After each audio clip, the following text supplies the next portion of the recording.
يمنى بتقول لي ايه رايك في تغييره الشناوي في ماتش مصر قدام كاب فيردي اللي عملها كابتن حسام حسن؟ بص، الموضوع ده ليه شقين او ليه ثلاث. بص يا يمنى، ليه ثلاث زوايا. الزاويه الاولانيه، انا بشوفه تغيير كان غير موفق، لانه اطلع الحارس الاساسي بتاعي في اخر ماتش في التوقف الدولي عشان ضربات الجزاء، اكني بدي رساله ضمنيه ليه وللناس كلها الراجل ده ما بيعرفش يصد ضربات جزاء مع حارس بحجم الشناوي تقيله. الشناوي اعترض، ما كانش فيه خروج عن النص، كان بيسأل ليه، طب ايه السبب ليه كده وبتاع، ما كانش فيه خروج عن النص، كانش فيه تعدي من الشناوي باي شكل من الاشكال يؤخذ عليه.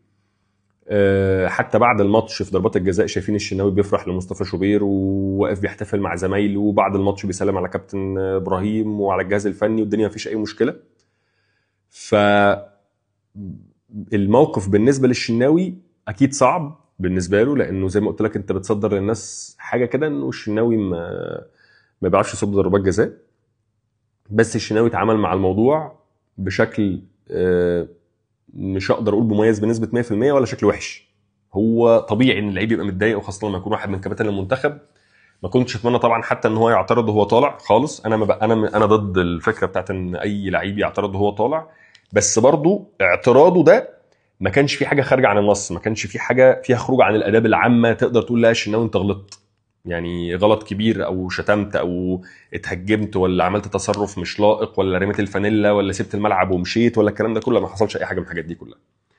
الجزء الثاني بالنسبه لشوبير، عشان بس احنا عندنا مشكله في موضوع شوبير والشناوي، ان انت قلت الموضوع صعب بالنسبه لشوبير وتغيير غير موفق من كابتن تغيير غير موفق من كابتن حسام، وتغيير صعب بالنسبه للشناوي، معناه ان انت ضد شوبير. لا بالعكس. الزاويه الثانيه بقى، شوبير انا بشوف انه ربنا بيكرمه، لانه دايما واخد بالاسباب، دايما مركز، دايما مستني الفرصه ومذاكر ومحضر ونفسيته كويسه وعقليته كويسه وشخصيته كويسه، فلما بيجي له فرصه ربنا سبحانه وتعالى بيكرمه. فشوبير بسم الله ما شاء الله ولا حول ولا قوه الا بالله، ربنا يحميه يا رب ويبارك له. ما في فرصه بتيجي، ما في مره الناس بتشوفه الا لما بيبقى دايما فوق التوقعات وفوق اي حسن ظن ممكن يكون موجود عند الناس. فواحد من اجمد اللعيبه اللي انا شايفها الفتره اللي فاتت، اللي تقدر عليه تقول لعيب فعلا عنده ال 360 شخصيه وعقليه ومستوى فني بسم الله ما شاء الله ولا حول ولا قوه الا بالله، مش عايزين نحسده، ربنا يبارك له ويكرمه.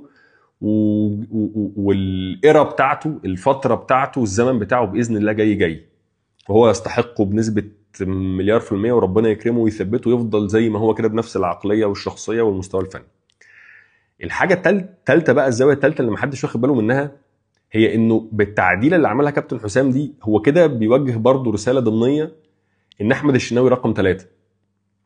فدي حتة انا حاسس ان هي هتعمل لعبكة وضغوط وكلام، الله اعلم ممكن اكون انا غلط وما تعملش اي حاجة من الكلام ده كله، بس انا حسيت ان هي في نهاية المعسكر في اخر ماتش انا بصدر كام ازمه كده، واحده مع الشناوي وحاجه جميله ومفرحه لمصطفى شوبير انه يلعب ويتالق، وحاجه رساله مش لطيفه لاحمد الشناوي اللي متالق الفتره اللي فاتت وكسب دوري ابطال افريقيا وسوبر افريقي وماشي كويس جدا مع بيراميدز. فبقول له انت نمره 3. حاسس ان التركيبه كلها معرفش ما كانتش بالنسبه لي حلو. يعني انا كنت افضل مثلا ان مثلا سي الشناوي ياخد اول ماتش وشوبير ياخد تاني ماتش مثلا، فكده انا كني بوازن بين الاثنين. هنا هيبقى عندي مشكله وحيده بقى، قصه بتاعت احمد الشناوي ان انت كده رقم 3، او مثلا الشناوي ياخد اول ماتش والماتش الثاني ادي شوط وشوط، فبقى الدنيا حتى جربت وعملت اللي انا عايزه، بس اخرجت الموضوع بشكل يقلل الهيت ويقلل الحساسيات اللي ممكن تكون موجوده في مركز اصلا هو كله حساسيات، لان مفيش غير واحد اللي بيلعب، فبتلاقي الدنيا فيه طحن. بس يعني الواحد بيعول ان الثلاثه، محمد الشناوي، احمد الشناوي، مصطفى شوبير، شخصيات محترمه وجميله، فربنا يكرمهم. وايا كان مين فيهم بقى، طبعا الشناوي هو الحارس الاساسي، ايا كان مين فيهم اللي هيقف، شوبير ما شاء الله ربنا يحميه، احمد الشناوي ما شاء الله الفتره اللي فاتت كسر الدنيا، اي حد فيهم هم الثلاثه ربنا يكرمه ويبقى سبب من اسباب ان شاء الله يا رب يا رب يا رب انتصارات وفوز مصر في كاس الامم الافريقيه اللي جاي.